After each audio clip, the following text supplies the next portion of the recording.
अगर कोई बोलेगा ना कि मुझे हिंदी में बोलना अच्छा लगता है, मैं हिंदी में इंटरव्यू देना चाहता हूँ, तो मतलब आप वो उतने एडवांस नहीं हो, आप इतने फॉरवर्ड नहीं हो। बट वहीं अगर आप गिटर पिटर इंग्लिश में बात कर रहे हो तो मतलब हाँ सब अच्छा है और आपको ले जाएगा, डजंट मीन कि आपके पास नॉलेज है या नहीं है। तो पता होगा कि हमारे कॉन्स्टिट्यूशन में 22 शेड्यूल लैंग्वेज है और सबसे मजे की बात यह है कि शेड्यूल लैंग्वेज जो 22 लैंग्वेज है उनमें से इंग्लिश को ऐड नहीं किया गया है। इसके बावजूद भी इंडिया के अंदर इंग्लिश को इतना इंपॉर्टेंस दिया जाता है। जो इंग्लिश बोलता है अच्छा इंसान ही होगा, भले ही 10 गलतियां बोले लेकिन इंग्लिश में बोला है ना तो अच्छा ही बोला होगा। लैंग्वेज क्या होती है बच्चों?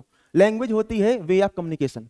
डजंट मीन कि आप इंग्लिश में समझा रहे हो, डजंट मीन कि आप हिंदी में समझा रहे हो या तमिल में या भोजपुरी में समझा रहे हो। सामने वाले को अगर समझ में आ रहा है तो वही इंपॉर्टेंट है और वही कंप्लीट भी है।